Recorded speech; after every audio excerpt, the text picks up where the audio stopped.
second. Ow, fuck. Oh dear. Good evening, everybody. That took about less than 30 seconds to drop an F-bomb. Welcome to the stream. Sorry, I think I just muted you, David. Try your audio again. I'm getting a bit of echo. Yeah, no, I know why you get an echo. I fixed it. Oh, okay. Cool. Yes, hello, everybody. We are live. Technical difficulties, check. We do it just for you guys. Just for the memes. That's why we do it. Just for the fans. Oh, God. I can't believe chat's raging. We better say hello to everybody. I'm going to skip across to my YouTube chat that I can actually scroll rather than watch it on screen. What? So, Darren, hello. cheese me. Hello, yep. Cheese me because of Ben, stroke Crispin. Hello to Darren. Oh, I saw V's just joined. Who's just V's in? just joined. Oh, V's hello, just V. joined. Skink, stroke V. Good to see you guys here. Now, cheese me, had that been Crispin that had said that, yeah, okay. We'll just leave that there, shall we? Can anybody else tell me if they're getting echo from David's audio? It may be just my setup that's getting feedback from OBS, but well, I've muted all my cams and stuff. No, that's and I think fine, there's only mate. one feed because we're not in Discord, etc. I strongly suspect it's here. No, Tim's off doing things. If you scroll way back up in chat, he said he's not here. So I'm assuming he's playing games. He's been getting a good few games in recently. So, right. Hello, everybody. Good evening to everybody who's joining us later on YouTube also. This is our Thursday night hobby live stream. Over the next couple of hours, we will be doing the usual. And for those of you who've never been there before, the usual is the following. We will have a quick chat about what we're going to be painting tonight or working on. If it's not paint, it might be assembly or some other If the regulars can't answer what I am painting on, I will be disappointed. Well, we're not having a sweepstake for what David's doing because he's in the middle of... Although, no criticism, he's got a massive project and he's nose to the grindstone working through it. So, week in, week out, as reliable as...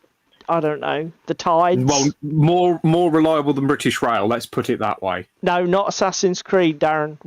We've got League of... Yes, Limburger's there. League of Infamy. Then after that, we will have a quick chat about what we did at club on Monday night, which I forgot to get the pictures for, so I may have to open up the club Facebook feed. You, sir, are an animal. Sorry. Then we will chat with the guys in the chat here and maybe go through a few news items, pick over the bones of YouTube, what's excited us or not. Carnivale, no, they're on a hiatus, Darren. Carnivale is done for the moment. I literally only have some water effects to do on a couple of the bases that... I've got like Venetian canals or part thereof on the base. You also have some salamanders to do water effects on, so you're going to wait for using some clear silicone. Yeah, I need to. I've got some translucent, but I want to get some fully clear because I think that other one's going to look a bit milky. I'll tell you what. For all the boys and girls at home, and for future reference. This is what you used. I have used... Do you want to put it under your hobby cam? Oh, yeah, go on. Put it under the hobby cam. We'll treat the people at home. Okay, so this is what you've been using. Bond Lock RTV 123 sealant. It is possibly industrial strength, because this was a sample that was given at work. Okay. I was going to say, where did you buy that locally? Answer, you didn't. I didn't. But my God, is this stuff good? And I have done icicles with it and ship bases, and I have used all of about 2 inches of it. Does it describe itself as clear? Or is it just translucent? How is it labelled? because some of them don't go completely transparent. This doesn't actually say. Makes any shape or size gasket. Oh, there we go. It says on the top. It says fully clear. Yeah. I did do a little experiment with mine, but it wouldn't dry. It dried slightly milky. And I know it's like, it might look like sea foam or water lapping, but I want that totally clear look so I can add that back in with paint effects. So I'm going to hold off. But we digress. That's what I'm doing with my Carnivale. But that's not what I'm doing tonight. Forevermore. What I'm doing tonight is some 3D prints that David did me ages ago. A little bit overexposed. Basically, we're working through the monster list for Frostgrave. So yes, because we need monsters and more monsters and more monsters. No, the stone golem is done, completed, finished, off the table. So, for those at home, I don't know if you've got... Oh, yes, you have got it live. These are from Artisan Guild. I can't remember which set they are entirely, but I know they are all out of the same set. So they did like some Draugr Skelly guys and some Wraiths. Head over to their YouTube channel. You'll see them somewhere. Yeah. So between the two of us, we want to try and get an entire collection of all of the lists, monsters in the core Frostgrave list. Because when we've played Frostgrave before, it's been a case of we've only had a handful, and if you roll something that you haven't got, you re-roll until you get something you have got. And it's getting a bit ridiculous at this point. Okay, that's a good way of doing it, Darren. Darren's saying, this is what the smart people would do, and notably David and I didn't think of it, god damn it. Created a custom table for what minis he did have and then expanded it as his collection grew. Clever dick. Counterpoint. That sounds like effort. What? The effort of just literally listing the miniatures that you own? Yes. Yeah, that's a good idea. Make little stack cards with your actual photos of your minis on. And draw it from a deck. God, that's a good idea. That's such a good idea. I might nick that idea. Yeah. Lindberger makes a fair point. Hello, Dan. Re-rolling is not effort. I would, I don't want to be the guy who says it, but I think Darren hit upon the more efficient solution than constantly re-rolling D20s till you got something you can fucking actually own. Bearing in mind we only owned about a quarter of the table, so we probably rolled the dice 6 times. The fact that you have to re-roll 2d20. Oh, yeah, exactly. You're making Darren's case for him, for God's sake, man. And then, so after we've finished chatting about all that nonsense, at 9 o'clock-ish, we'll get into our main topic, which will be, I'm going to say now, is totally inspired by something from the news. And I'm sure everybody here can guess exactly what it is. But let's, first of all, so we basically talked about, are you going to show anything off, mate? Or are you happy with... Yeah, I'm currently working on it. I think everybody knows what your bloody League of Infamy collection looks like at this point. Yeah, but I'm currently airbrushing for a speed paint. Right. So, actually, yeah, I'm going to have to... I don't know. Do you know what? I don't think I even put...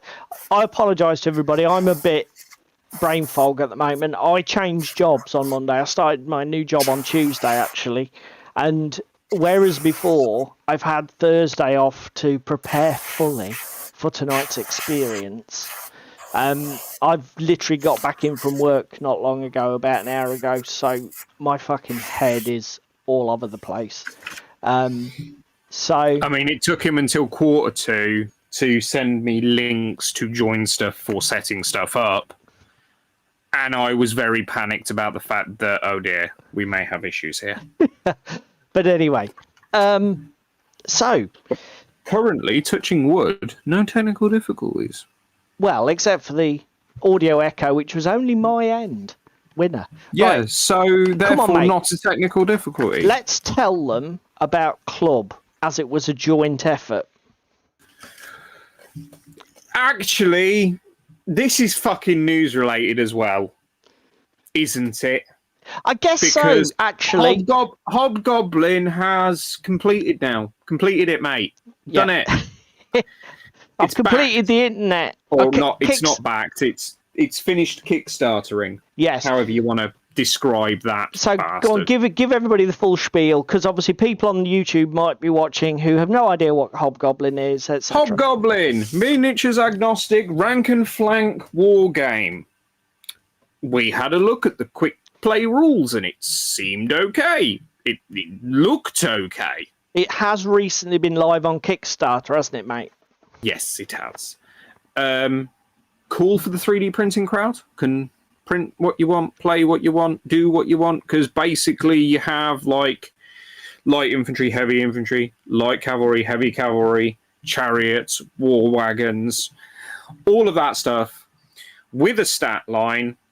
And it's very rock, paper, scissors of horse beats man, but man beats wagon and wagon beats horse. For example, pulling that out of my arse right there. We played it because those that are regulars know that I've been looking at rank and flank fantasy and fancying some rank and flank fantasy, mainly because I have some dwarves that I want to paint some dwarves this year. Completely and utterly egotistical of me, I know, to want to start a dwarf army, but and it's an stands. entirely new sector of tabletop wargaming for you, isn't it? You've never historically played a rank and flank game or rank and file game. No, never played rank and flank. I've played obviously AOS 40k, and then all of the other stuff that's lots of individual miniature based games. Yes, again, I have a 40k army. Guess what? It's not finished, boys and girls, but it's a dumpster fire. So we don't play games that are dumpster fires. And this was the reason for looking at viable alternatives. And we played recently some Kings of War, and I'm probably wrong on this matter, but it didn't set me ablaze. So saw this Hobgoblin and said to Paul, let's give that a try, and we'll try some 8th edition, and we'll come to a decision. So game was made. You kindly donated your elves, didn't you, sir? Yes, sir.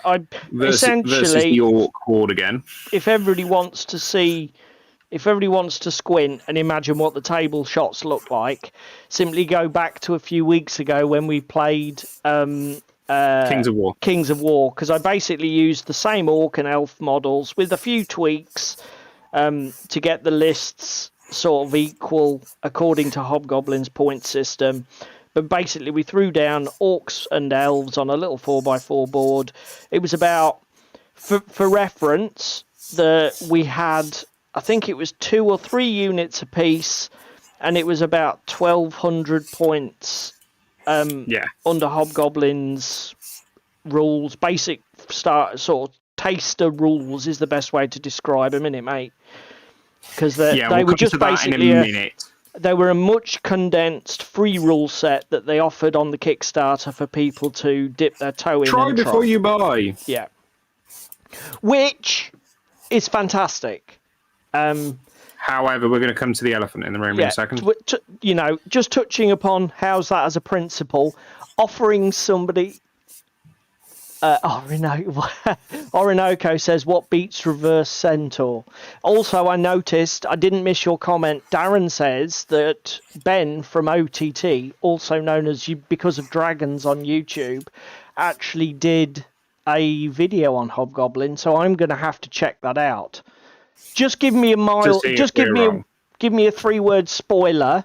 Did he like the look of it or not? Had he played it, Darren? Just in the chat, give everybody a bit of a spoiler. If you don't want spoilers, people, don't read the chat. Anyway, where were we? Hobgoblin. Pros. Should we go through your list? Because you were very efficient and made a list. Yeah, yeah, let's do that. So, what did we think? On the upsides, just let me get my list off my mobile here, as I'm not using my mobile cam currently. Let's do that. I'm sat here wondering why I can't paint for shit. It's because my compressor's turned off. Well yeah, done, David. That'll stop that working, mate. I can tell. Okay, so Darren has come in there. Apparently, Ben had not played it, but liked what he saw. Very much like David here, who had not played it, but liked what he saw. In fact, before we go into the pros and cons, let's give everybody the journey. Okay. The scene. I saw it. David said, "Oh, I want to try this. It's on Kickstarter. Can we please play it before the Kickstarter ends? Ooh, please, ooh, please." And I was like, "Yeah, that's fine. No problem. No issue." I looked at the rules. The only thing I did not like was in the game, there is a big grid where you have each troop type listed across the top and down the side. And each... So ranged hits, heavy infantry on 6s, basically, for example. The grid shows you the attack roll of each troop type versus every other troop type. And immediately I was like, oh, tables and grids. Considering we recently kicked off about the fact that War on Terror had tables.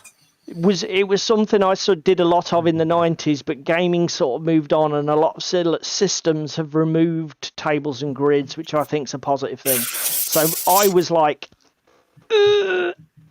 But that was the only thing that I thought looked bad. And to be fair to, what's the name of the designer? Mike Hutchinson. For anybody who doesn't know, Mike Hutchinson and Billion Suns fame. Yeah. In fairness to Mike, he explained, I think in the Kickstarter blurb, that the table was necessary because he wanted to do the rock, paper, scissors thing. So every troop, he wanted to have weak spots and strong points in its range of combat options. So obviously, when you're picking something totally arbitrary like that, so like I want to make range strong against something, so I'm going to pick that, and then I want it to be weak against something, so I'm going to pick that. Yeah, to be fair, I did see Esoteric's bat rep, but we didn't see it until after we played. I still haven't fully finished watching it myself, but so that was my only reservation. Other than that, I liked the look of it. I loved the fact that it was on 4 sides of A4. Yeah. And it was... It was the quick pre-release rule set. We will caveat it with that because at several points within said rule set, it mentions, for example, there's 40-odd keywords. Yeah. Something that appealed to me was the fact that you can pay your points for your units. You can pay points for upgrading your units. And then because of this system and because of the environment that this game is set in its own magical lore setting, you can pay for curses. And by pay for curses, I mean get points reductions on your units. So you can make them fragile, so they'll break quicker. You can make them, what is it, ravenous? Yeah, ravenous was one. Ravenous makes them just devour the corpses of their fallen enemies. So you risk losing a turn after you wipe an enemy unit out in combat, is the TLDR version of that rule. But it works the other way as well. You can also pay extra points, mate, to add keywords and buffs, can't you? Yeah, exactly. This is what I'm saying. So you've got good things to add, bad things to reduce your costs. So you can play 2 dwarven armies against one another. This is just my thought process here. You can play 2 very similar armies, 2 like dwarf armies against one another. But because you've built the armies yourself, and you're choosing your different unit types, happy days. Also with the curses and the boons, again, happy days. You get to the same points cost, but you've done two completely different things because you're independent human beings. However, well, we played 3 games in an evening. Yes. So, at the heart of it, very brutal, very fast to play, very aggro, if aggro is the right words. Like, stuff dies quickly. Very quickly. Again, very similarly to Kings of War. Unit doesn't go until it scores all of its doom. And unlike Kings of War, where you have to take your nerve test versus, leadership or courage or whatever, basically you have a little doom ticking time bomb on your unit, and when they get over their courage value, they break and run the fuck away. And there's no penalties for attacking or losing attacks because you've got doom on you. The other thing I quite like about the system is the fact that it's shooting, movement, magic, shooting, movement, combat. It's quite nice as a system, I think. So takes it and turns it on its head slightly. You've sort of like moved on to the next section, haven't you? You've moved on to like the pros. So we, like David says, we played 3 games, 2 at 1,200 points, and then for the third game, we just literally put in some more movement trays and split some of the bigger units up into, because obviously there's blobs. The good thing about the game is there's absolutely no arbitrary model count. You can take a unit of 20 elves and run it as 2 units of 10 with the same stats exactly. It doesn't. The game doesn't care. The other really nice thing is when you're basing your minis, it's literally wide or narrow, and in the rules it describes 2 different widths and sizes of base for your models. To give you an example, I think it said a wide unit can have a footprint that is between 100 millimeters and 400 millimeters wide, which is fucking huge. Ridiculous. And as long as it is 100 to 200 deep. No, if it's 40 to 150, I think it is deep, is fine. So the tolerances on the actual game pieces are colossal. I think the stripped down free rule set took a lot of elements out that are going to be put back. So like we noticed on the Discord, there are going to be rules for bigger units so they actually do operate differently, like more courage and that sort of thing. But obviously for the free rules, there's nothing. It's literally like, as long as your unit is between this and this, it's a unit. It doesn't matter if there's 10 models in it, 20 models in it, 40 models in it. The other nice thing about this game, if you already have an 8th edition army, just rank them up on your rank and flank bases. Done. Do you know what I mean? You can go that way with it. You can multi-base. You could do, the old Kings of War scenic bases. There's all sorts of options. There's loads of options with this. So, I mean, pros, you've already said the turn order by moving the shooting phase to pre-movement was interesting. It's a small change, but it's a refreshing change compared to a lot of other tabletop games. I think, correct me if I'm wrong in the chat, Mortem et Gloriam does the same, doesn't it? Shooting before movement. And it's all alternating activations. And what I mean when I'm saying that is, for example, first player shoots, second player shoots. Yeah, so it's sort of like I go, you go, but within phases. Yeah. So, like, I move, you move. I shoot, you shoot. I attack do combat, with everything, you attack. Combat. So rather, it's not true 40k. I take my entire turn. Or Kings of War's a better example because it's the same sort of game. It's very much like Frostgrave. Same idea. It's not like Kings of War where you literally do everything. I move, I shoot, I attack, your go.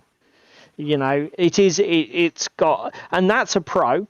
Any interleaving that you do in your design of player action helps to avoid long periods of your opponent doing nothing Doing fuck except all. maybe rolling some dice. And that's good. I think that definitely goes on the pro That list. is another pro on this game. Now, Yep. you've just come to mention it, that I don't think made the list.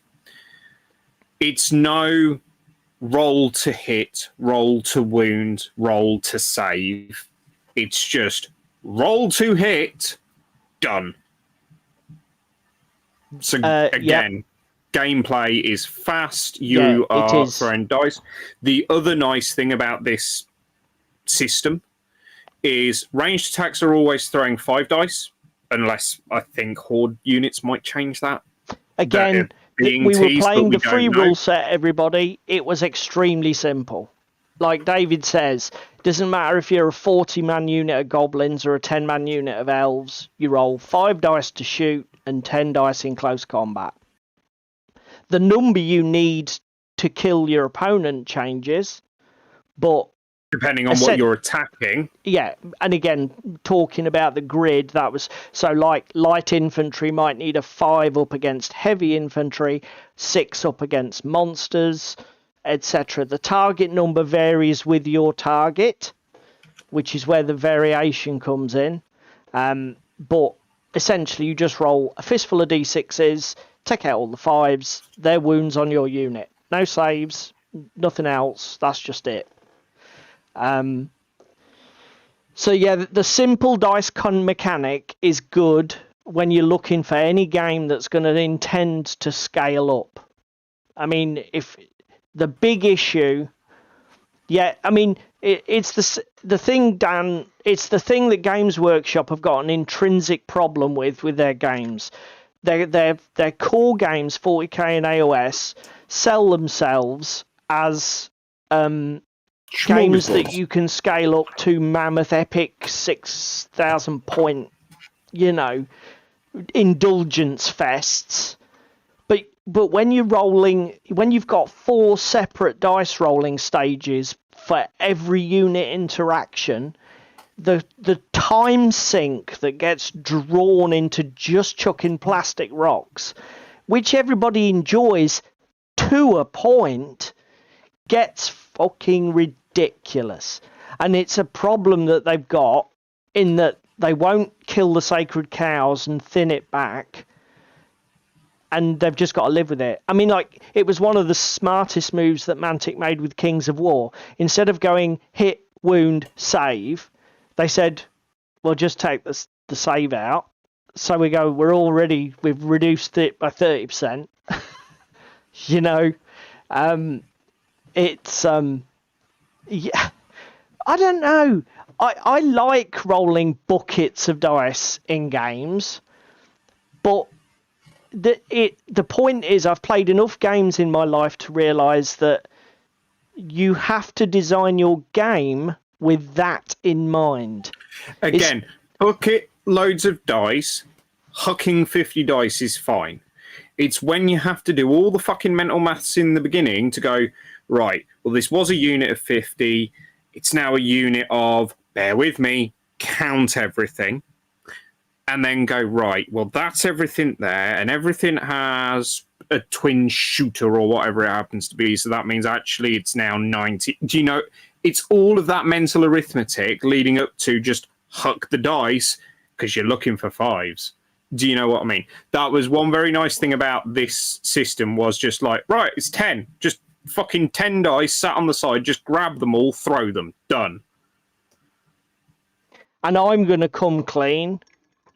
By the end of game 2, all of the individual numbers that say, like, light infantry needed this for that, and this for the light cav, and that for the heavy infantry, by the end of game 2, I'd already internalised that for everything on the table. So my fears... Darren... Sorry, carry on. My fears that the table would be egregious were totally unfounded, and I need to come clean with that. Darren, it's roll 1 dice, and that's you to hit and you damage, because you take away the armour. Yeah, I think he means that you both roll it. 2 players. That's what Darren's driving at, I think, there.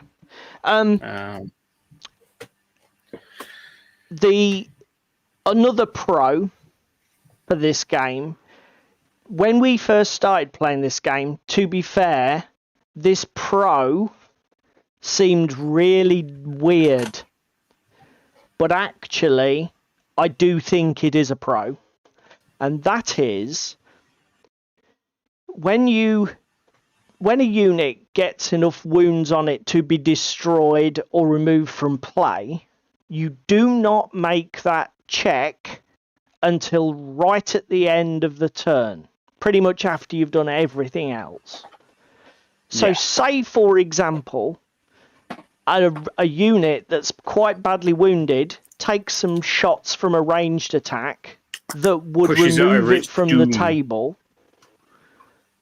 It does not get removed from the table at that point, and it can still act as normal. Charge. So it can fight, shoot. It can shoot itself. Okay, and this. It seems really weird to have a unit that will be dead at some point in the turn, but isn't dead right now, and it does obviously have a slight impact on game balance because, knowing that the unit is already dead, you can be reckless with it in a way that you probably wouldn't if you didn't already know that you'd lost it. And or when it comes to combat, you have to allocate dice across like your frontage for whoever you're attacking. So say you've got a squad and it's engaged with 2 other squads. You have to allocate 3 of your 10 dice to each of the squads. How you divvy up the remaining is completely and utterly your choice. Yeah. So if something's been shot at and it's going because of its doom threshold being met, right, well, I'm going to put 3 into that unit. The other 7 are going into that fucking unit, even though it's harder to hit them, because it makes literally no sense to throw them at the unit that's got all the doom on it and is running away in a minute. Well, in fact, even having to put those 3 dice out of your 10 into it is a feel bad and a win for your opponent, because he's effectively drawing your strength with something that should already be dead. And yeah, true. Although when you describe it, you think, oh, I don't like the sound of that. Actually, in game, what it means is ranged is not overpowered. Because obviously, even if you're playing a heavily ranged force, you can pile all of your effort into killing something, but it's you don't deny it its actions. It's still going to come and beat your face. It'll if it's still within charge into range. you, throw all of its dice, stick some wounds on you, and then it'll be gone. And I think although it seems very weird to play it initially, and I can totally see why he went down that route, to stop a lot of feel bads where people get their best toys shot off the table before they do anything, and B, just in a more general sense, to balance range. Because we've all look at the problems Frostgrave ran into with its initial release, where people busted it by basically building all range spamming lists. archers. Yeah. In fantasy games where you want to focus on the press of close combat and that sort of thing, if you start overemphasizing ranged attacks and even magical attacks at range, you can very quickly destroy any kind of value in the close combat element. It's a real risk. 40k's done it in several editions. No end. Several editions, we've reached point where basically at one point in 7th, no, assault wasn't a thing. Don't bother assaulting. Gun lines were the way to go. And it's Tau. It is Anybody? a trap. Tau? Another thing that we liked about the free rules, and we'll use the monster troop type as an example here. Monsters have a load of keywords or special rules attached to them. Wild and Berserk as standard. But then they can gain Ravenous, and what it meant Yes, was wild basically, TLDR, wild means that if it's not within a range of an enemy model, it will start running towards it and gain Berserk. And when it gains Berserk, it then will gain the Ravenous keyword if there is not another enemy unit within its aura bubble at the end of the turn. 8 inches, I think it was. And then eat it. Yeah, And basically, eat the unit is just wrecked face on. Yeah, so what it basically meant was, like David says, because you're Berserk, you've got to charge things. You have to run towards the enemy, which you would expect a bloody great big ravenous, mindless creature to have to do. You've got to run towards something, and then if you destroy it, unless there's an enemy unit within 8 inches that you can turn your anger onto, then you lose a turn, because you will literally do nothing for a whole turn as you stand there and eat the corpses of the dead. While we come on to this about turns, it's a 5-turn game. Only a 5-turn game. Yeah, it was very quick. But one thing that we thought about that was it was so flavourful. It was clever the way that Mike had nested those keywords and rules, which you can put on other units, but because they'd been sort of like linked together, it made the monsters model feel monstrous. They did feel very thematic, and we thought that was quite clever the way he'd done that. And I think let's get on to the cons, because there is a couple. One of the cons for me in this game is that I think the massive amount, I think the biggest area for enjoying Hobgoblin is in army building, because there are no army lists. It's a builder and narrative game. Yeah. Not I've got a load of dwarves, because you've got to do homework and realise what you've got at the table and what options you could bring as cavalry and light and heavy in the respective choices of several different factions, because it is completely agnostic in that regard. You've got all of that to do before you get to the table. Yeah. And that's, probably 80% of the work is done before you put models on the table in anger with this game. And for me, that is a bit of a con, because, as I said to David on the night, I'm a guy who loves the game. And having to build my own army lists, design my own homework. Troops, and that's a bit of work I didn't want. But that's just me. I don't think it was necessarily such a big con for you, was it?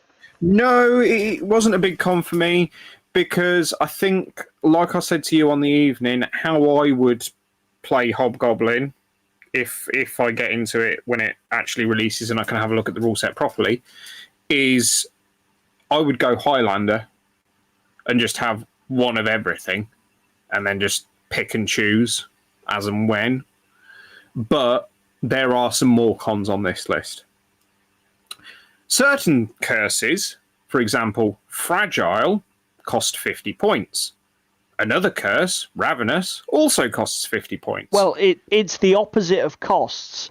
Adding a curse to your unit refunds 50 points. The point stands, though. It's a cost. It's just a cost reduction. However, Fragile means your unit goes at 5 Doom rather than 10 Doom. Whereas Ravenous, for the same points discount, basically means when it kills something in close combat, it will sit around doing fuck all for a turn because it's eating the corpses. In close combat. Yes. Because obviously we spotted straight away, well, hang on, I'll just make all of my ranged units more cost effective by giving them Ravenous, because I never want them to be in close combat. So a penalty that applies in close combat is like, meh. And the fact that fragile isn't like cost of unit related and is just a flat 50 is another thing. Is for me is just like, hang on a minute, we're making this unit half as effective, but I'm not getting half. I don't even care that I'm not half as an example here. Half of the points that I spent on that unit back because it's going to go in half the time. And plus, I mean, again, and this works just as well with the buffs. I mean, some of the buffs are pretty meh, but some of the buffs, like tough, which effectively allows you, for each level of tough, you can ignore the first successful hit in any dice pool against your unit. So obviously, the more things that are attacking you, the more effective tough becomes, the more resilient you become. And it stacks, and it doesn't get more expensive when it stacks because it's still a flat you can 50. Pay 50 for tough 1, 100 for tough 2, etc., etc. I mean, no spoilers, but our last game of 2,000 points, I basically tabled you in 3 turns. Yes. Just because I'd sort of solved the keyword thing and the balance was completely off. Once I'd sort of spotted what keywords were just bustedly good for what units, Merciless is another one. I just rolled over David with the elves. The other thing for me that's a bit of a con with it is the fact that was released as a sample for you backing the Kickstarter. Free, of course. Not knocking Mike for releasing it for free, getting people to try his game. Not knocking releasing a trial version that isn't necessarily the full fat version. Because that's all he's got to sell, to be fair. It's not as if Mike's selling miniatures and a full gaming experience. All he's got is the book. So I totally understand him stripping it down and giving you a taste. However, we were completely missing the magic phase of the game. Yeah. We were completely missing some of the cards that were mentioned for what were they called? Fate cards or something? Fortune cards or fate cards or something. Changing actions. And he covers it in the Kickstarter, like with these fortune cards, when you're drawing them, etc.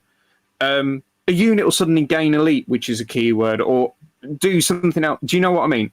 It completely changes the outcome of that combat. Now, I'm not knocking Mike for not including them, but maybe out of all of his schools that he's releasing for this game and all of the fortune cards that he's releasing for the game, it might have been nice to have had a little sample of those to have tried a full fat game, because just for put me, 2 in there it or left 3 in there. Bad taste in my mouth that I was trying like 2/3 of a game. Yeah. And the other third of the game, which I think would absolutely change the status of the game, is locked behind a paywall. Yeah, because the problem Mike has is we played with this game over about 2.5, 3 hours. And as I say, we got 3 quick games in and we got to rerun things and really get under the bonnet and look what was going on. But because of what he'd given us, the conclusion we walked away with after 2.5 hours is that this game is really simple and effectively we've solved the Rubik's Cube and there's no depth there. Because he took so many of the wheels and moving parts out, what he left may have been a flavour or a taste of what was to come, but it was a particularly bland and uninteresting taste of what was to come, which is not a good way to get people excited. I mean, the other thing was, we realised very quickly that he'd put in 11, 12 keywords out of the 40 or so that are in the Well, again, it's like Berserk was missing on the fucking he'd missed monster. One that made one of the units unplayable unless you went onto the Discord and found out what it was, that it should have gone in the rule set. The other thing that I suspect is I suspect that the initiative system is not fully written out in the test rules, I suspect, because if it is, the initiative system is broken. Because during deployment, you roll before deployment rather. You roll a d6. The highest rolling player becomes first player, gains the first player token, and they have no choice in this. Okay, so if I roll more than David, I will be the first player, whether you like it or whether not. I like it or not. Then it says that the first player begins the deployment process, and you do alternate deployment. So I place one, David places one, I place one, David. So effectively, by winning that dice roll, I am leading deployment, which is a slight disadvantage, particularly in this rock, paper, scissors style game, where you want to make sure your units are directly placed opposite the target units in your opponent's list that you want to attack. So you don't want your light cavalry against their monster. You want your light cavalry against their ranged, etc., etc. So I win that roll. I then get a disadvantage, a small one, during deployment. But it's still a disadvantage. And then, before turn 1, we roll a d6. David, who does not have the first player token, rolls a d6. And basically, if he rolls 1 or greater, he takes it off me. So that means not only do I have a slight disadvantage during deployment, but then I always go second. Which seems a bit broken. Busted. Yeah. It would make more sense if you gave somebody the deployment advantage, but then it more likely for the other person to go first. Because again, we even commented on it. Make it Infinity-esque. Yeah. So it's somebody decides turn order, like the winner can decide either turn order. Yeah. Or decides what's it called? Deployment and how to deploy. And I haven't. To be fair, we haven't mentioned this before because I suspect that it's actually not broken. But what's actually happened is this free rule set has been so abbreviated and trimmed down that nobody's proofread it and said, oh, actually, it's not clear here who begins deployment. We've sort of implied it's the first player, but we don't mean that. We mean the person can choose, blah, blah, blah. And I'm totally willing to admit it was going to say that. That it might indeed be not that, but again, it links with my earlier point of we've tried the game. This was meant to sell it. Yeah. It's nearly 10 to 9, so we're going to have to stop talking about Hobgoblin, sadly, because we loved the process. Actually, I enjoyed doing it, and I'm glad I gave it 3 hours of my life. I wouldn't necessarily buy it. But David, I think you didn't back the Kickstarter based on what we did. I haven't backed the Kickstarter based on what I saw. But I think if I see things I like in the magic rules and everything else later on, and when there's more content out there, I will probably be getting it. But the reason I will probably be getting it is because by that point I will probably already have another rank and flank game, and it is quite an easy drug to introduce somebody to. Because he's not knocking Mike here, but he does quite a few turn your brain off games and just do stuff, like autopilot stuff. And in terms of accessibility, that is wonderful. Yeah, you can't fault Mike on accessibility with this. It is so accessible a game. Who do we think this game is for? It comes back to what we said earlier. Hobgoblin is going to be for you if, firstly, you are somebody like David Downber here who loves 3D printing and has a ton of models for which he has no home.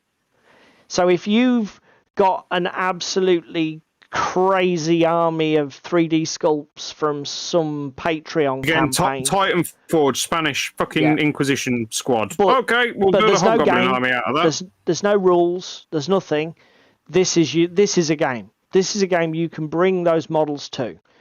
If you're somebody who likes writing, like taking troops and just saying, oh, right, I could build flavour. I'm going to call them light infantry, but I'm going to give them that buff, that nerf, and that means that they're, I can build the flavour with the rules. If that is your game and you love that, this is your game. Hobgoblin is for you.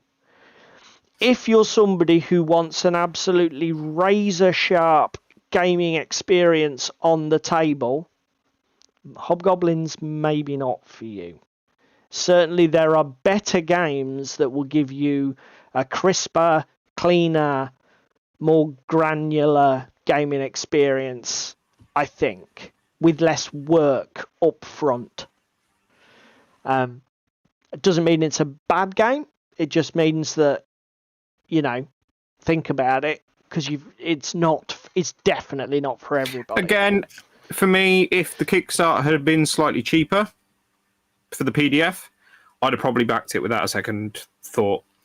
It's 23 quid, or it was 23 quid when you convert it from US at this month's rate. So for me, again, I'm in the market at the moment. So I'm in the market and I'm looking. If I can find something for a similar price that works better, I'll go buy it. Do you know what I mean? And that's the other issue that Gaslands has. There's a lot of competition out there. Oathmark, Kings of War, games that are already very light on their feet, very satisfying to play. You know, you've got some stiff competition. Right, mate, we waffled enough about Hobgoblin. We have rambled about Hobgoblin. Let's get to the other news. Sorry to everyone at home that may not have been here for the Hobgoblin chat that the last fucking hour has basically turned into. Apologies, but I think it was something that we should have covered based on the experience we had on Monday night. Definitely. Because it gave us both pause for thought, and we like sharing our opinions, even if we're wrong. So, yeah. I mean, again, David makes a very valid point, and it needs stating. We are just two idiots who know absolutely nothing about anything. What it does not mean, what our opinion is not law.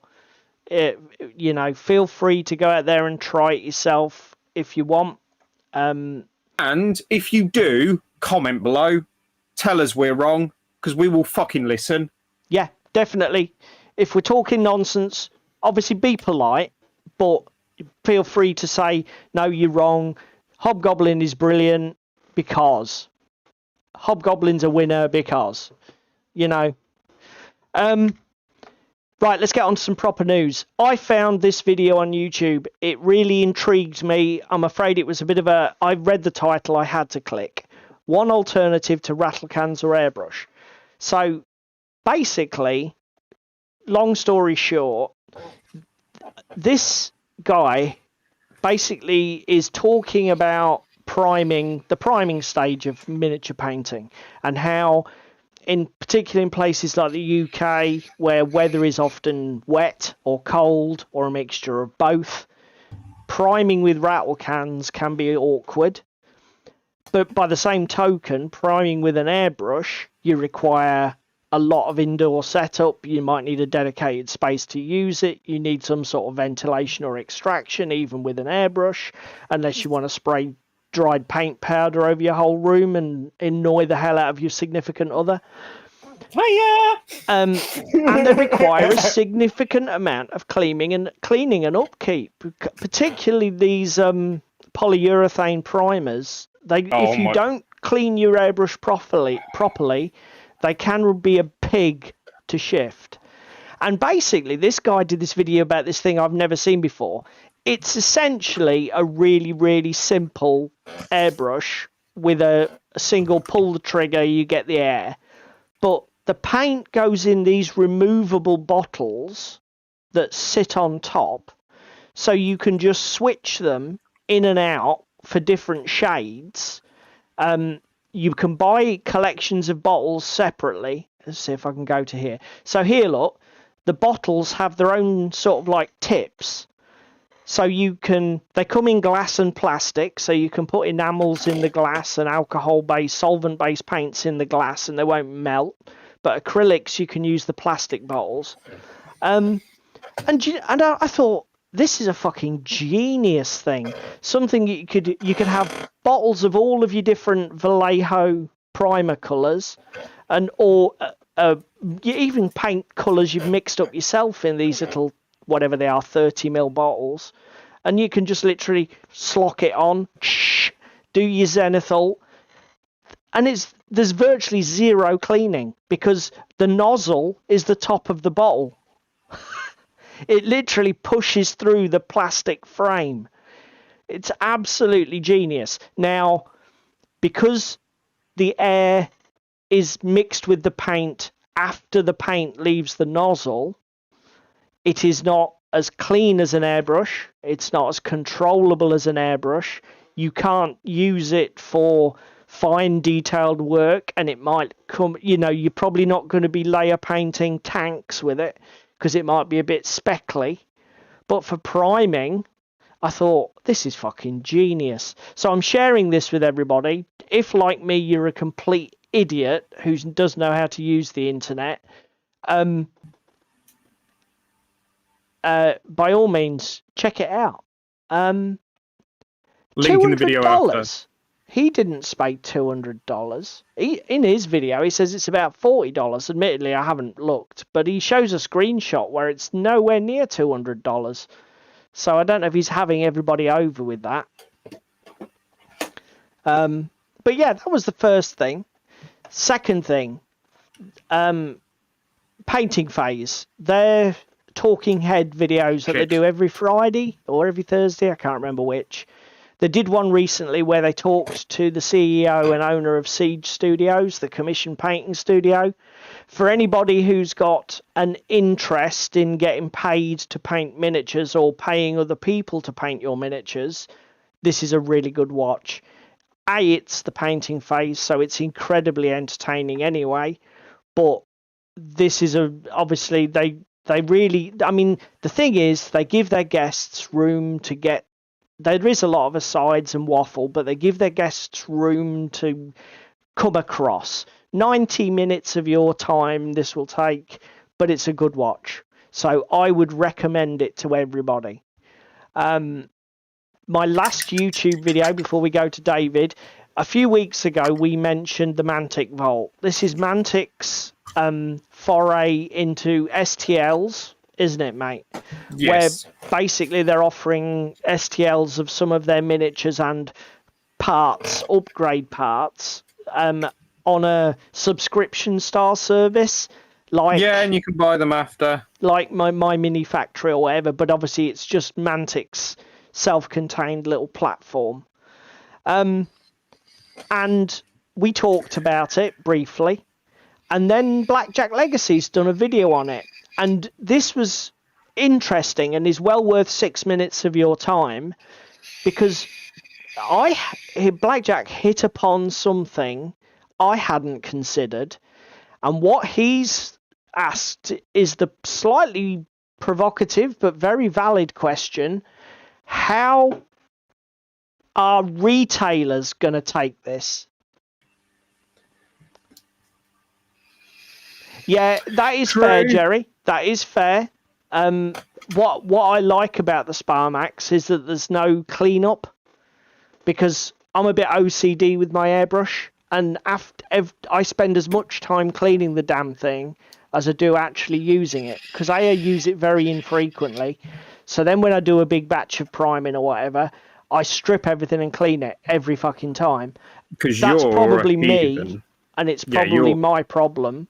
But the Sparmax Fly certainly looked good from that point of view. But coming back to this video, yeah, Blackjack asks about retailers, because are retailers going to want to stock products that they suspect might be moved to the vault at any point and leave them holding stock? Yes, but haven't Mantic already announced it's only going to be like the resin stuff, etc.? They have, but Blackjack basically said, obviously, if the subscription service looks like it's working, they're going to want to keep putting new things on the platform, because people are subscribed. So they're not going to want to subscribe and then get nothing new for 3 months, are they? Yes, I get your point, but Mantic aren't GW. No, I'm not. All I'm saying is that I thought it was an interesting take. I don't particularly... number one, I'm not a 3D printer, so there's no way on God's green earth that I'm going to be subscribing to Mantic Vault. So essentially, I don't care. But obviously, if it does jeopardize their retail distribution, I will care, because Yes. I'm going to be somebody who's staying in the retail distribution model for the foreseeable. I cannot see me diving into 3D printing at all in the short term. I've done enough to put you off that fucker for life. So as I say, I just wanted to flag it because sometimes when you watch videos on a topic, and we'll come to another one in a minute, you watch videos on a topic and it's just the endless repetition of the same. All you're getting is somebody else saying the same thing as the guy before.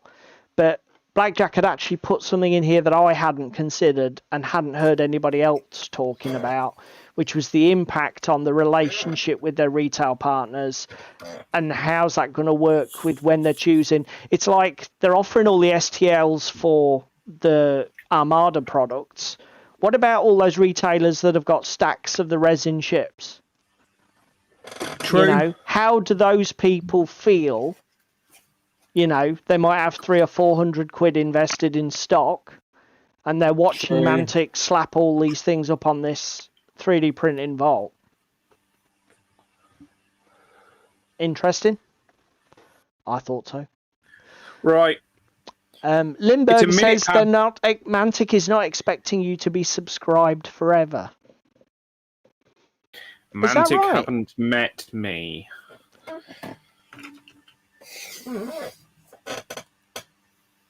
No, they're expecting you to drop in and out to get the sets that you want, rather than be like a constant commitment. Lifetime subscriber. Because again, I think the other thing Mantic have made very fucking clear from this, they're doing a welcome package. Yep. But there's not going to be like, here's a reward for having been sub for 6 months. Here's a reward for having been sub for a year. Here's a reward for being subbed 18 months. Do you know what I mean? Yeah, sure. I know what you're saying. Jerry's saying, yeah, but if nobody's buying the damn ships, then you're not actually losing sales because you wouldn't have sold them anyway. I guess, I mean, I don't know. I'm not a retailer. Not in this sector anyway. Obviously, I work in healthcare retail. And I don't know how this, you know, I'm just being devil's advocate. Say, for example, I'm somebody who has a Mantic trade account. I sell a fair bit of Armada, maybe 200 or 300 quid a month, and I keep rotating in new stock. I buy my stock for the month, and suddenly, bang, oh, all those Basileans are up on that website. Wonder what's going to happen to that. And then if I do end up getting lumbered with some Basilean stock to clear, or any Armada stock... Counter, hard counter. We have you, we have Jerry, we have Tim. Okay, Tim's slightly on the fence about this. But you won't touch 3D prints over other stuff. No, that's true. But I don't know if Jerry and I are representative. Maybe we are, actually. I'm just playing devil's advocate here. Because again, the other thing is, Mantic aren't doing this as a commercial venture for commercial printers to buy a commercial license to then fucking flood the market with cheap 3D printed ships. Yep. If you sub to the vault, you're already interested in 3D printing. You've already got a 3D printer or know somebody that can print it for you. So... I mean, I hope all of you guys are right and that this is like just an argument shrieking into the void and it's not going to happen. Darren always prefers cast over 3D printed. Yeah, I mean, I'm the same. I am married to the retail model. I won't be buying a 3D printer to print my Armada. They can fuck off. But, I mean, come back to it. Look at... 3D printing must be a significant thing, and I cite my friends on OnTableTop who've added a whole section to their weekend magazine show, 3D printing is the shit.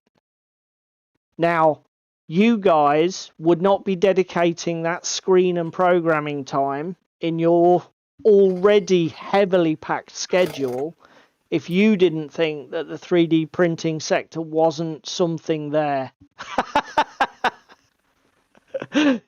Jerry's fucking Stockholm syndrome. Wishes. Jerry, you need to have a coup, mate. We need a revolution from inside. Also, Cheese Me, it's not a pile of shame while it's in liquid format. Just saying. That's my stance on 3D printing. Right, we've waffled. Yeah, okay. Do you want to talk about that article that you sent to me or not? No, that article we will talk about in relation to the main topic. Okay, let's get on to the main topic late. And come on then. Everybody knows why we're talking about this. Midwinter Miniatures did an absolutely fucking ridiculous view. Share your opinion in the chat. Basically, I clicked on the video with excitement because Midwinter Minis, which is essentially a GW fanboy haven and a massive channel, were doing bolt action. And he made a promise to do more bolt action, didn't he? Yeah. And basically, it's basically him and his other half, this Hattie bird, painting 2 tanks. Fine. A Panzer IV, I think, and an M4 Sherman. Okay? The problem is they immediately get stuck in with nobody wants to play historical war games because nobody wants to play the Nazis. And then they labour this point through, let me see how long this interminable video is. They label that point for over 10 minutes. Okay?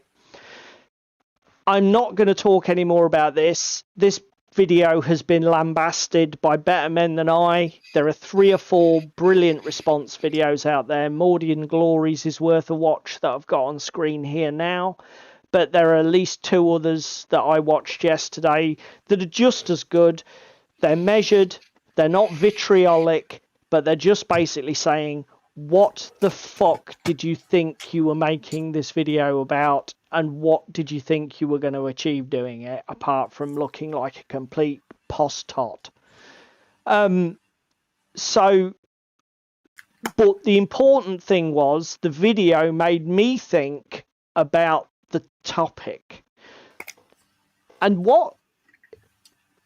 if Midwinter hadn't disappeared down the Nazi phobia rabbit hole, there is a real schism in our hobby. I'm going to get rid of his face because I just can't stand to watch it. There is a real schism in our gaming sort of like hobby space of people who game historically and people who game in the fantastical make-believey space. Okay? So to be absolutely crystal clear for people who are not maybe watching us later on YouTube and aren't totally into the hobby, we have games like 40k, okay? Completely made up world, it is based on a distant future of our real Earth, but it's 40,000 years distant. It is so detached from reality, it isn't anymore. You know, again, Infinity, another prime example here of it's the sci-fi far future. Yep. We've got androids and other shit, and we've got implants, and we've got an alien race called the Combined, who are basically coming in and attacking humanity from the darkness of space. Okay.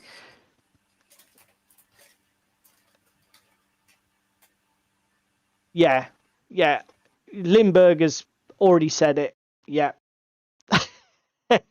Yeah. I mean, obviously what Jerry means, I think, is to say that the actual factions are fascistic in 40k. Not that there are 40k players of fascists. I think that's what you meant, Jerry. Or have I... Although Completely over-egged that. yeah, I was going to say, I think Jerry's clarification might be to the counter any minute now. But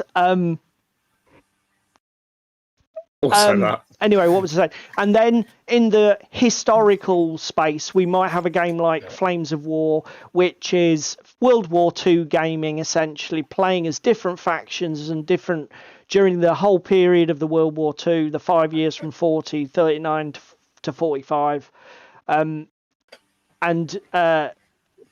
These are two quite distinct game zones within our hobby.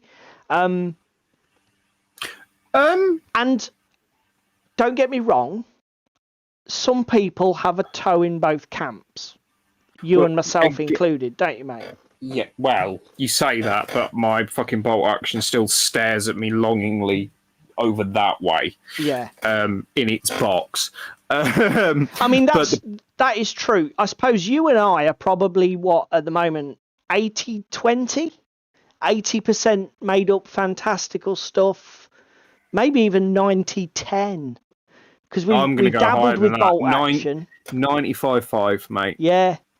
We've dabbled with bolt action, but not really much else. Think about games we have played to date this year.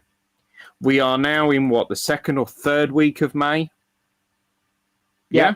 And however many... So 4 weeks for January, February, March, April, May... plus 3 on top of that, so that's what, 23 weeks in? What historicals have we played? Yeah, that's a good point.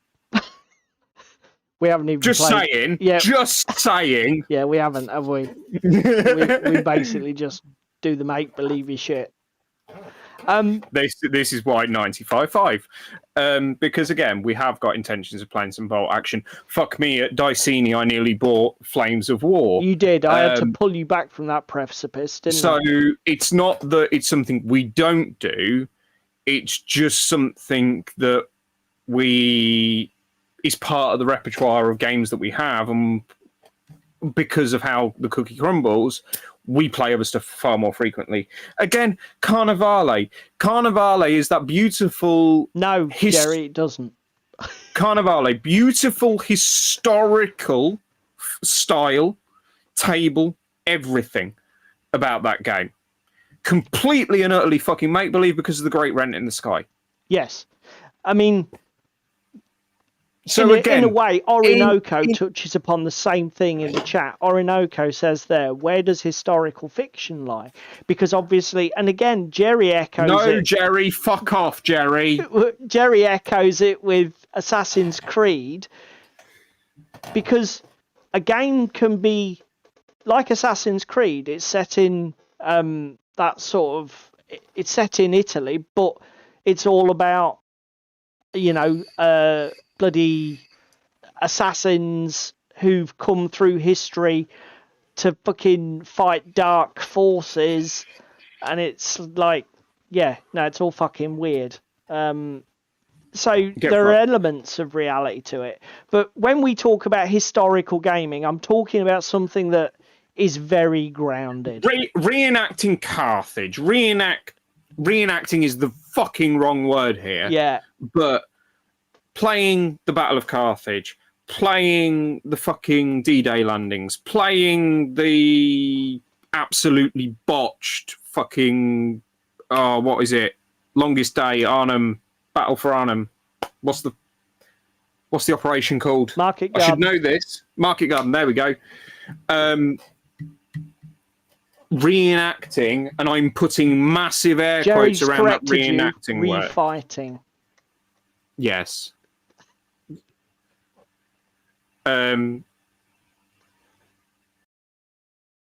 So good film. Fucking Orinoco's point. Assassin's Creed is David's past, present, and future. It's Schrodinger's Assassin's Creed. It's neither alive nor dead. Wait until you open the box. It's painted or not? But no, actually, no. It's definitely not painted. We didn't even need to open the box. You fucking cat. That's got paint on it, hasn't it, you bitch? Is it finished? No, is it fuck? Anyway, we digress. I mean, yeah, so when you talk about something that is quite simulationist, very grounded, I think they are very different gaming experiences, the make-believey space and the very grounded real space. Even if you're not specifically recreating a battle that was documented by all these different people hundreds of years ago, and we know exactly what happened on the day and who was there. Again, I'm going for you. Well, again, Trench Offensive is a fucking prime example. We've just played this recently, and it's currently live and pre-ordering. Yes, I mean, Jerry's just made the point there, that because you can, if you recreate something to that sort of level of detail, all you're doing is replaying it, and it will probably come out exactly as it did in real life. And obviously, even when you're in the historical space, there is an element of game about it. You want there to be a challenge, or do you know what I mean? That you want to have an opportunity for storytelling, to alter history, to what ifs, okay? And so I'm not being prescriptive, and I'm not saying that historical gaming has to slavishly recreate the real history, but and I don't think there are many historical wargamers who have that level of thinking. Most historical wargamers want to recreate the troops of the period, the arms of the period, the fighting styles of the period, the forces of the period, and play games with other people. Yeah, I'm going to come on to a point here. And I don't know how well the point's going to be received. Oh, I'll back away. But you, where's the fucking salt shaker? Where's the fucking salt shaker? I'm ready. I'm ready. On one hand, and I know rivet counting is a derogatory term before we start. On one hand, you have the rivet counters that go, well, that tank's not historically accurate, or that uniform's not historically accurate, and actually it was this style. Each to their own. And then you have the fantastical element of, I don't give a flying fuck, I'm painting these how I want to paint them, and I'm playing with these how I want to paint them. So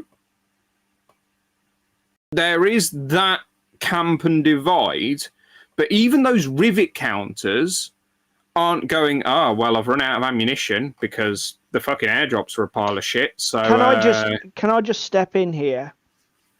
What you're talking about is a particular personality type that exists in both types of gaming.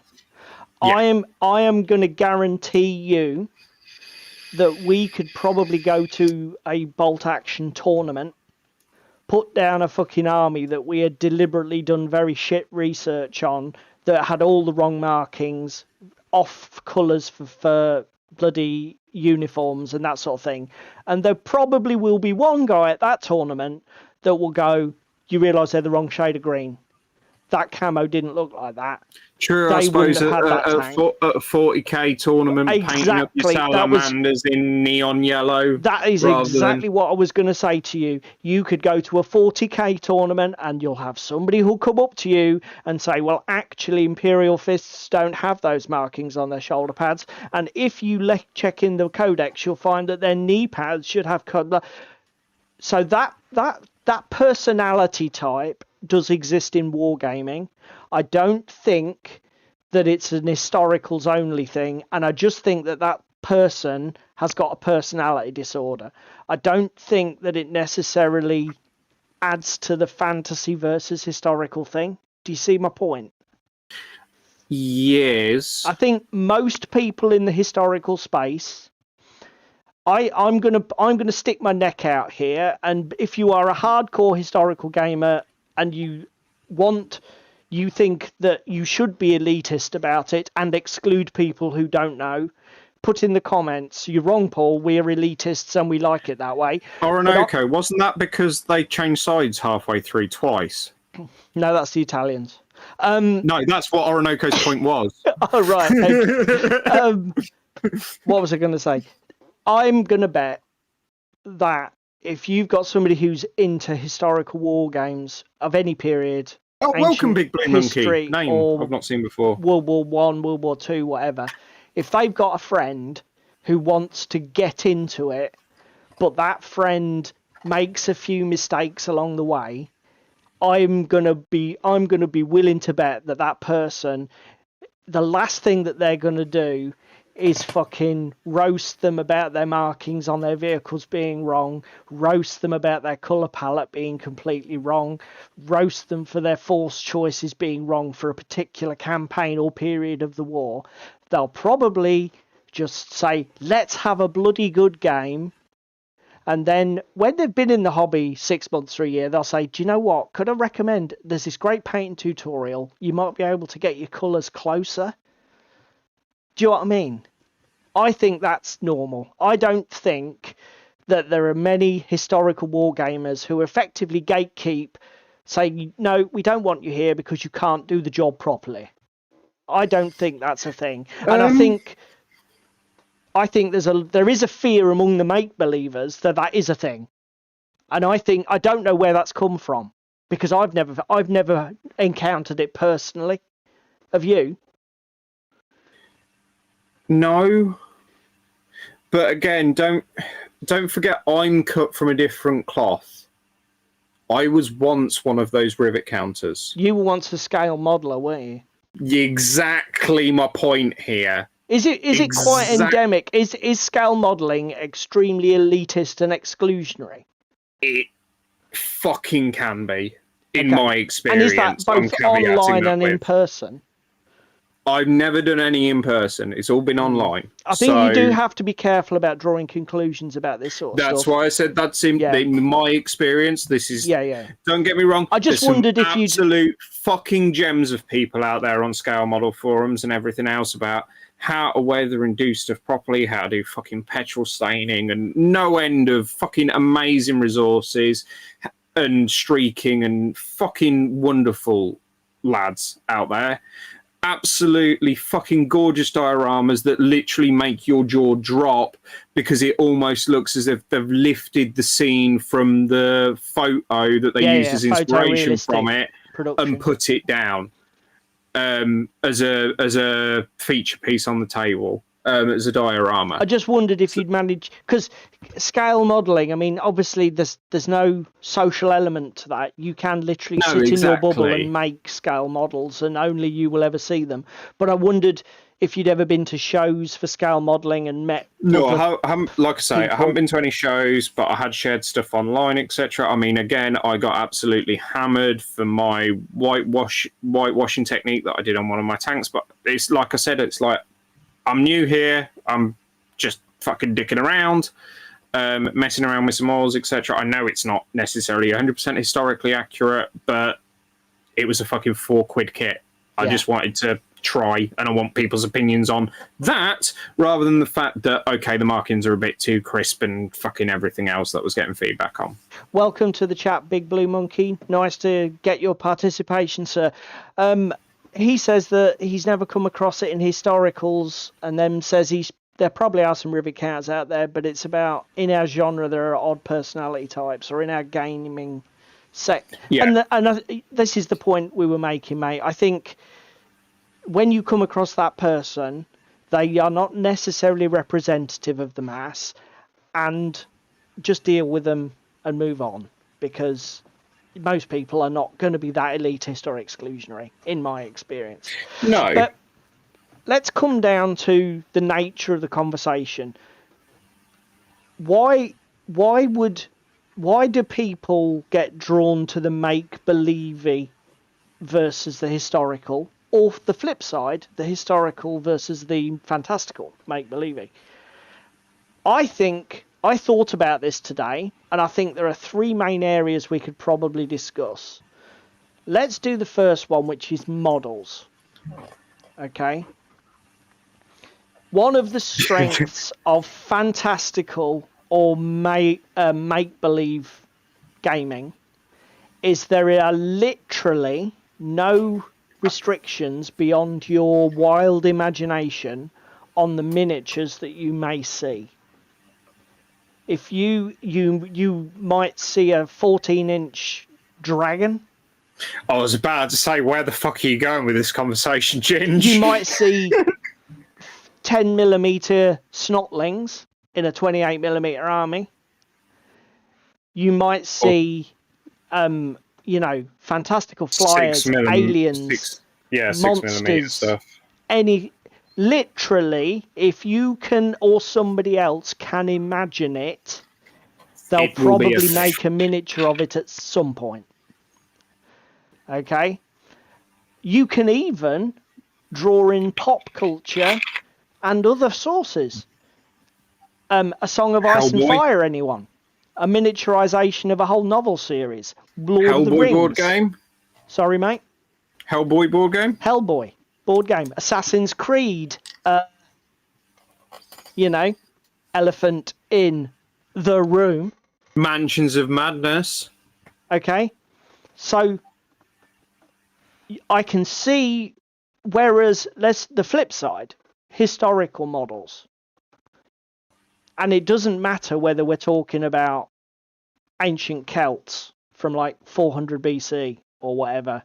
My historical, please call me an idiot in the comments, because my historical expertise, as we ascertained for earlier, is microscopic compared to my make-believe-y space expertise, having only briefly dabbled in a bit of bolt action.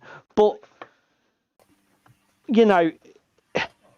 your models are restricted essentially by what is and what was.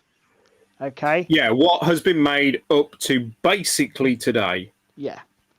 If it is... So, there is... And it doesn't necessarily mean there's no joy to be had, because like David said, if you're that person, you're looking through a whole... Let's take the Panzer tank, one of the most popular tanks from the World War II. Which Panzer, though, Paul? Which Panzer? Oh, well, I was just going to talk about the whole range of Panzers. Because my point was not about a specific Panzer, but there must be... Jerry can probably pull the exact figure out because he's got that sort of brain. There must be like 50 manufacturers making Panzer tanks at various scales, okay? And some of those models will be more accurate or closer to the real historical vehicle in minute details than others. And there is joy and value to be found by some people sifting through those different models and finding the perfect version of the Panzer IV for them. Yeah, so I figured you'd know, Jerry. Do you know what I mean? And so, although the miniatures are different, there's still joy to be had in that space. Oh, but I think... God, Darren's just opened a fucking can of worms. Oh. Horus Heresy is historical game for 40k. No, Darren, it is fucking make-believe. There was no Horus. There was no Heresy.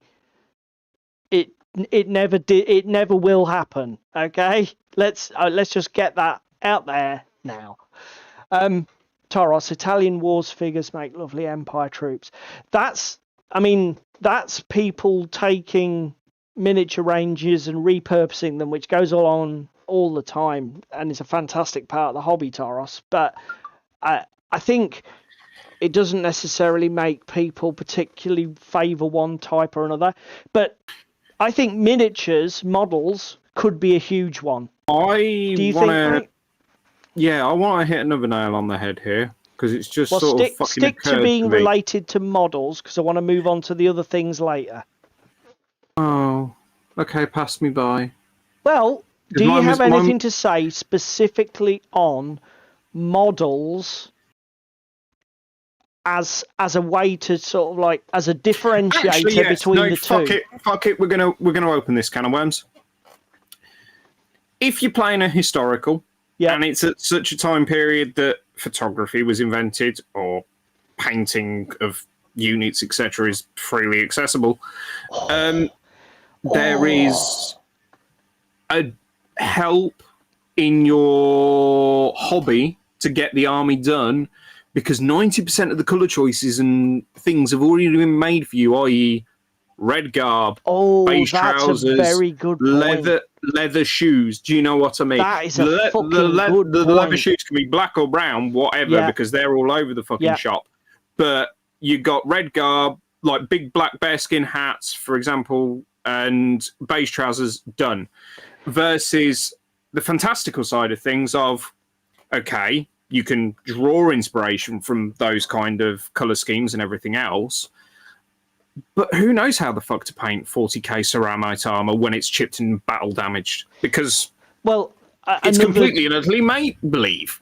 I mean, another good example would be like, if you Google how to paint Fallschirmjäger, there will be a number of people who have solved reproducing visually exactly what they look like, and they might use different paint manufacturers' recipes and different techniques, but that puzzle is effectively solved at this point. Okay, stick it on your mini, done. If you were to Google how do I paint a Tyranid warrior, you would probably get more variations of how to do that than there are fucking days in the year. Yeah, easily. You know, because like David said, it's completely unbound. Yes, the manufacturer might offer a suggestion, but you're not constrained by anything. No. So yeah, that is a very good point. And that could be a massive impact on what you choose to do. If you're a really artistic, creative type and want to stretch your painting, muscles, the fantastical obviously must have a huge draw, because obviously you've got so much more freedom to be totally creative. Yeah. Again, Drop Zone Commander is another prime example of here that sort of melds the two. Of, you have your humanoid factions, the PHR and the UCM. They're probably running camo schemes. Go find camo schemes in the wild and use those. Whereas the Scourge and the Shiltari, completely and utterly fucking alien. How the hell are you going to paint those guys? Do you know what I mean here? Like, you've got that split, that diachasm between the two with DZC. But again, that's the beauty of the made-up space. We can put that variety in. We can paint things that effectively look like near-future US war material, and then we can have these fucking freaks from the other side of the galaxy and just put them together. I loved it. Yeah, look at Darren's comment. Westerns, historical or fiction? Oh, Darren. That's Depends on the game system. Depends on the game system. Yeah.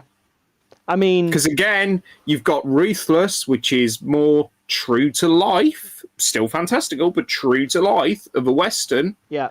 Versus Wild West Exodus, which is completely and utterly just fucking out there because it's steampunk and everything else. I was going to say, if I'm thinking about the different Western rule sets we've looked at, I would definitely put Westerns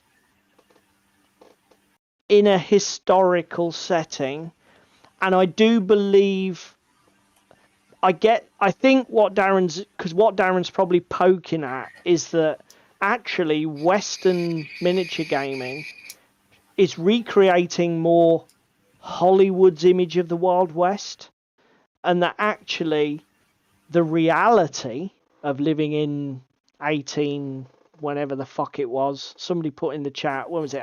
Early 1800s? Yeah, late 1800s? 19th century Texas. Yeah. So, because the reality of living in the West in that time was not the good, the bad, and the ugly. Is, I think, really what. And Darren's being quite sharp there. Yeah, but Jerry, that's the point we were coming on with the the fact that analysis paralysis massively afflicts certain people in the hobby, and maybe they would be better suited or feel forced down a historical route over a fantastical route. Yeah. And again, it's a good piece of advice for somebody if, like Jerry has said, you feel overwhelmed by the whole fucking starting to paint. Historicals are a much safer space to play in because, you know, everything is so much more confined, constrained. You'll be able to find resources that will tell you exactly how to go from A to B because we've got photographs of B, so we know exactly what B looks like. Yes, so was I right, Darren? Were you trying to trip us up by saying that Westerns will get us to say Westerns are definitely historical and then come out and say, well, no, because Western games have no bearing on history. Based on holiday. And are basically just a Hollywood. Fucking Hollywood aggrandizement. Is that what you were trying to do? Was that a sneaky one? It's a trap. Where's the meme when you need it? It's a trap. We'll have to get a meme for Darren. It's a trap. Yeah.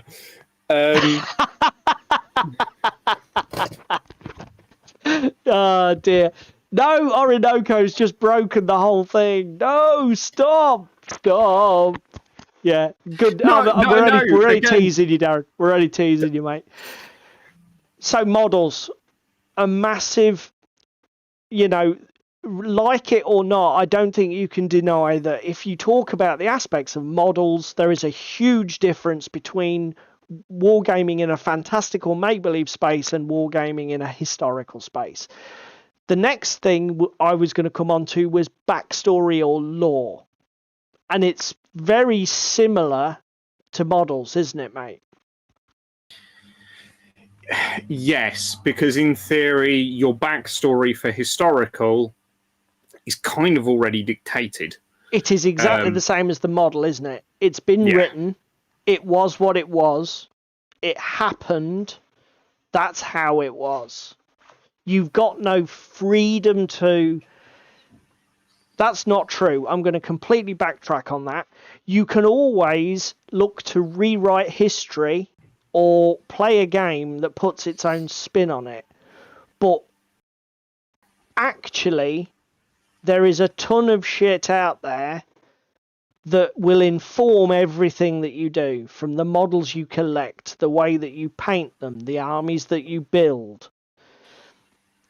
Whether you're intimidated by Volschmega camo. And here's a thing, right? Okay. This is something that came up in one of these pushback videos from Midwinter. Because at one point in his video, Midwinter Guy, I think his name is, says nobody would ever play allies on allies in a bolt action game, would they?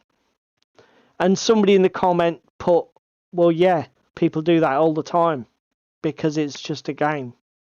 Like, the Americans, you would fight the Americans with the British if that was who you pulled in the tournament. It's like, well, you got Germans versus Japs. Never fucking happened in IRL, but if that's the tournament draw, you got to deal with it. Or if those are the armies that you and mate want to play, you can do it. Just fight. Just have a game. It doesn't matter.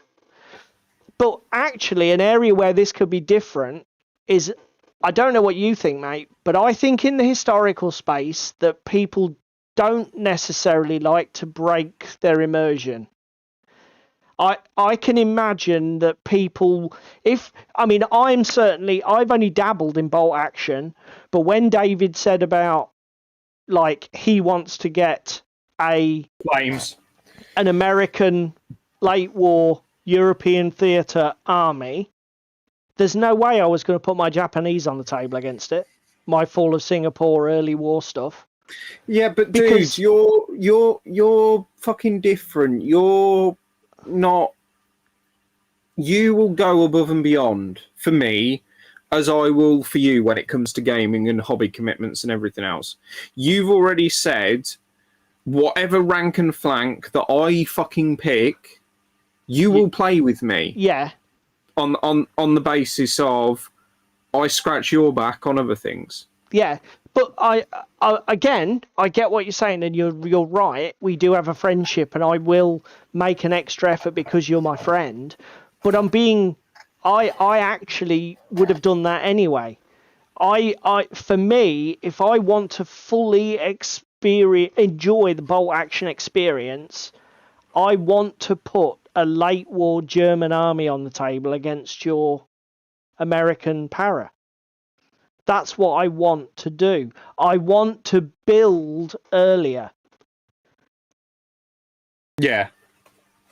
Yeah, so Jerry says even in Meg you can have like Persians against Chinese. Sure, why not? Rome versus Saxons, why not? Yeah. Do you?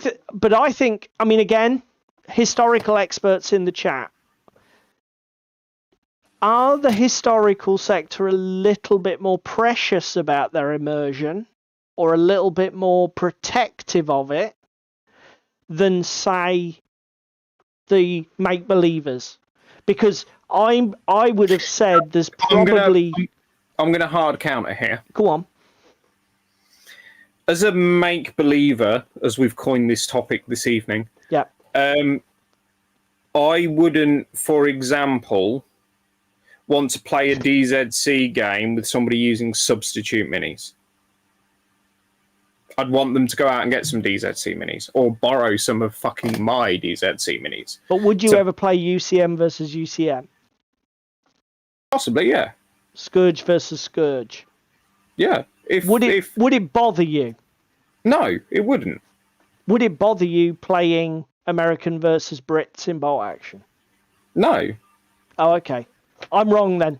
I'm less precious in that regard because I'm playing the game to enjoy the game in that respect for bolt action and everything else, versus playing it for the argument of I want to recreate a historical scenario here of the Operation Market Garden being a prime example. Do you know what I mean here? I do know what you mean, and I would let more shit slide on that basis. I know bolt action is a historical for me, but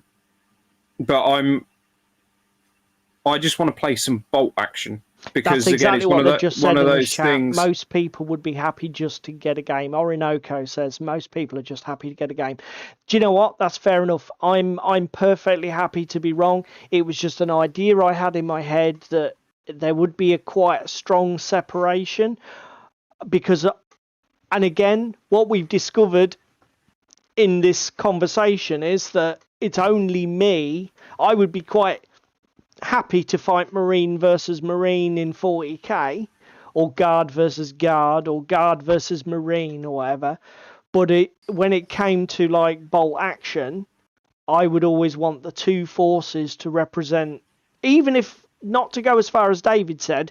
I'm not like, well, if we're doing Theatre Market Garden, Arnhem, then I have to have 10th Panzer, or I have to have, I might run a generic here list, but I'd still want it to be German, if that makes sense.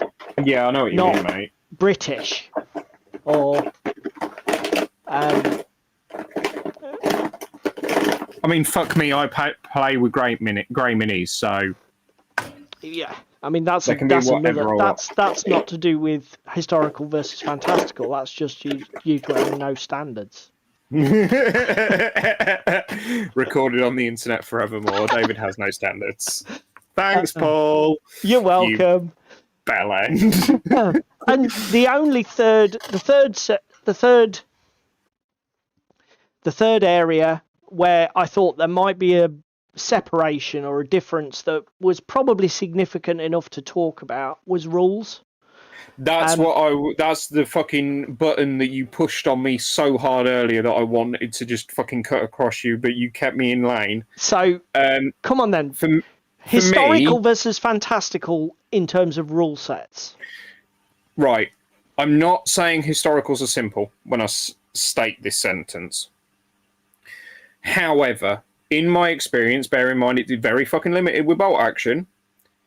Yes, it is a simple rule set, and you're fighting and getting pin markers, etc., rather than blue wounds and bloody casualties. It's something we love about bolt action on this channel. It's the fact of it's a realistic, putting massive air quotes around that, depiction of combat, of lads want to keep their head down if they're being shot at and everything else. Whereas the fantastical side of things is more wounds, bloody killing, a bit. I find there's a bit more depth to a fantastical rule set. I don't know if I'm wrong on that matter, but I mean, I think we've even played. Was it Gangs of Rome, the first edition? At some point, I don't remember playing it. I own it, but I don't remember playing it. Thought we might have played a demo game after, or it might have been a Dicini one year when we looked playing and it whatever. Dicini. But, I know they had the table, but I don't remember playing it. Whereas, like.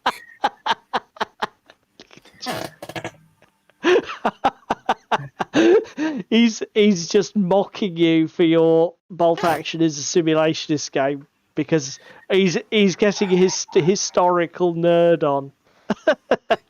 Can somebody sort out Jerry's hard on in chat? Just saying. I find that there's more depth and freedom with a fantastical rule set. Again, Armada, right? Armada, here's a prime example. Lifted Black Powder.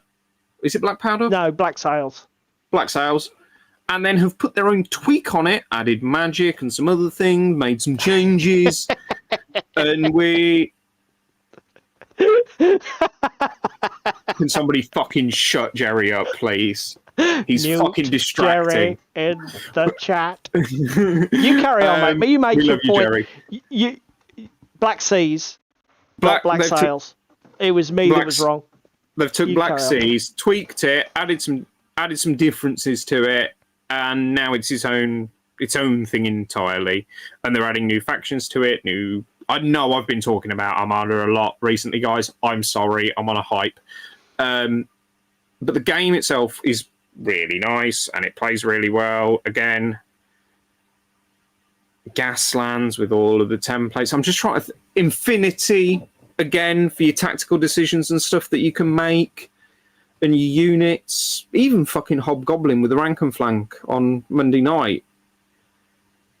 It didn't feel kind of predetermined. Do you know what I mean? Yeah, no.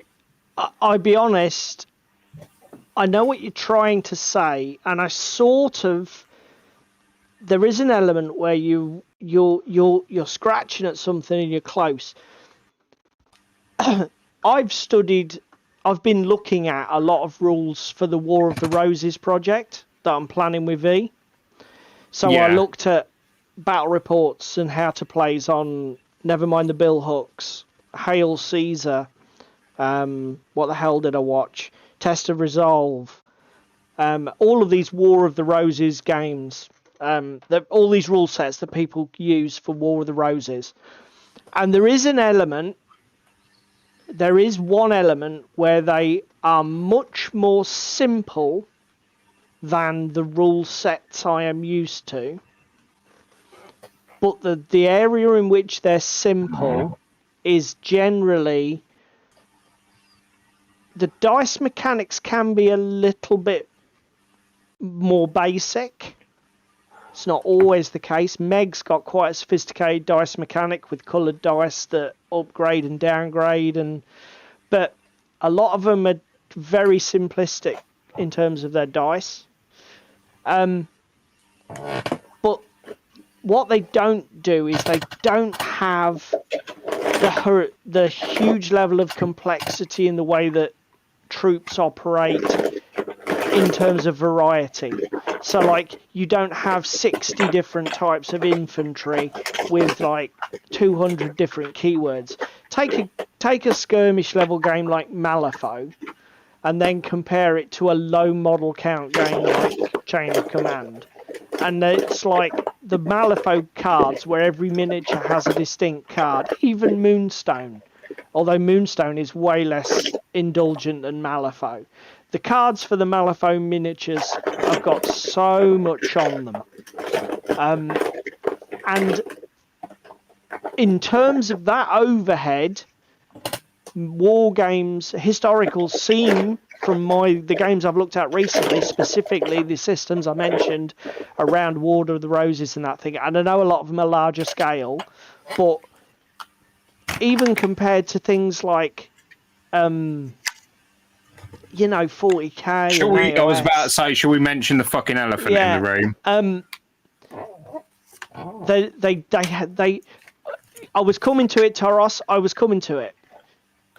But my pushback is this.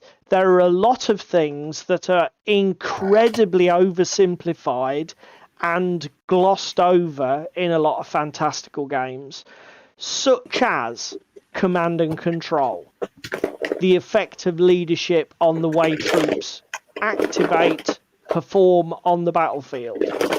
And I'm not just talking about morale to see if you break. I'm talking about handing out of orders, the effectiveness of troops, under direct command.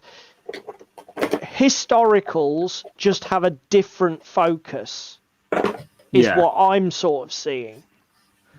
And they do give very different gaming experiences. I think what you said is, you hit the nail on the head. It's the tactical versus the strategic in a way. A lot of the sort of fantasy style games, they obsess on the individual interaction, don't they? Like, look at AOS. One unit interacts with another. You've got 3 or 4 layers of rolling dice. You've got a huge numbers of interacting stats. You've got special abilities. You might have buffs from other units. And do you know what I mean? But the whole thing distills down to, how do these 2 units interact in this moment? Yes. Whereas historicals, from the rule sets I've looked at, it's much more, okay, that unit is going to fight that unit, yes, but we want to give much more emphasis onto, how did both of those units get here? What are they going to do next? You know what I mean? I'm probably explaining it really badly, but I'm hoping other people can... I kind of get your drift here. I'm hoping other people in chat do. Let me play devil's advocate and put Jerry back in his box, right? Jerry said, basically, they simplified Armada. Well, they did simplify the movement. And the wind, I think, operates differently in Black Seas. Keep getting that bloody game's name wrong. I have watched a couple of battle reports, but fucking ages ago when I was getting into Armada. But Black Seas doesn't have magic, does it? No. Black Seas doesn't have weird rules for fucking living undead ships. Do you know what I mean? That, Mantic took away with one hand, but then put in with another. They're now giving with another, yeah. That they added a whole load of, and they added a whole load of rules and baggage, for want of a better phrase.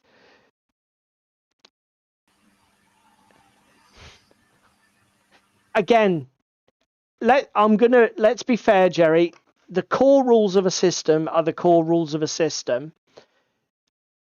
Yeah, I get your point. Let's put it this way. They changed the flavour and they changed the game experience. Yeah.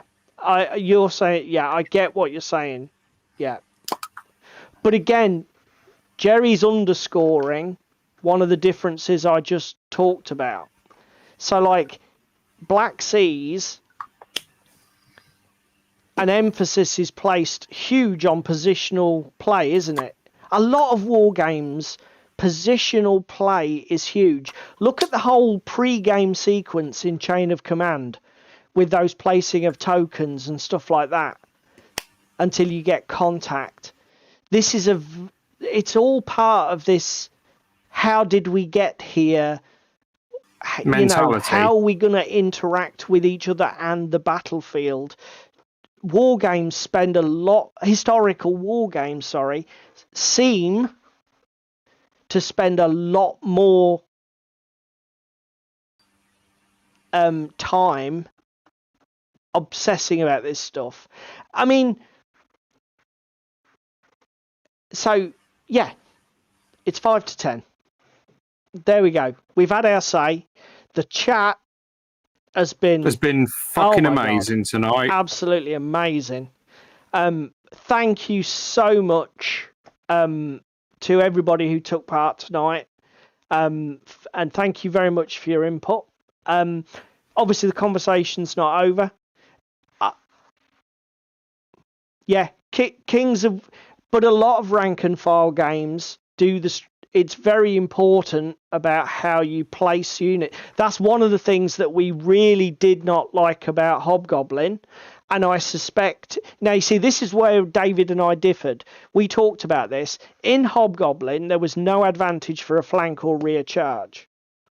In the basic rules. In a rank and file game. And I said straight away to David, I can't see that's going to be in the full game. Surely there's going to be advantages and disadvantages for flank and rear charges because it's ubiquitous in rank and file games. Flank. But you thought not, didn't you, mate? You thought you might actually write it out.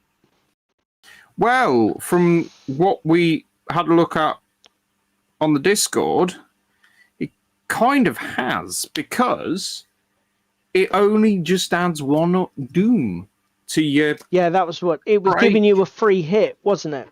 Yeah, basically. Or like Mantic's, double your attacks in the side, triple your attacks in the rear. Which is like, which is more simulationist, which is more realistic. I'm afraid I don't know enough about mass combat in the early medieval or bloody ancients period to know how, whether that was a thing. I suspect it was probably pretty fucking huge if you got charged in the back when you were engaged in the front. I imagine that broke most troops pretty fucking sharp. Everybody was like, self-preservation, fuck this. So I suspect Mantic's approach might be more realistic. Yeah. But again, it's not always about realism. Yeah, that is true. Limburger says Hobgoblin only needs one extra doom because that is relatively a big deal. And that was proved with our third game, mate, wasn't it? Where I hit you on that line and basically just everything just went pop, pop, pop, pop, pop, pop, pop. Yeah. And all the units just vaporized. Right, we're waffling. Well, no, we're not waffling. We're talking about the topic at hand, my friend. But we're supposed to be signing off because I'm bloody knackered. When have we ever signed off on time? Now, this week, because I've been at work and I'm knackered. I'm too old for all this game. I'll leave it to young men. Spoil sport. Well, you're the fucker hosting the stream, you bell end. Right. If you're joining us later on YouTube, thank you very much for giving us your time. If you can only find time to do one thing, please like the stream. Click that little blue button there somewhere. Obviously, if you can find time to do any of the other things that we've got listed on the screen there, it just helps so much to spread the video. But if you've only got time to click the like button, just do that, and we're all good with each other. We will see you all again next week. And unless you've got out to say, mate, to close us out.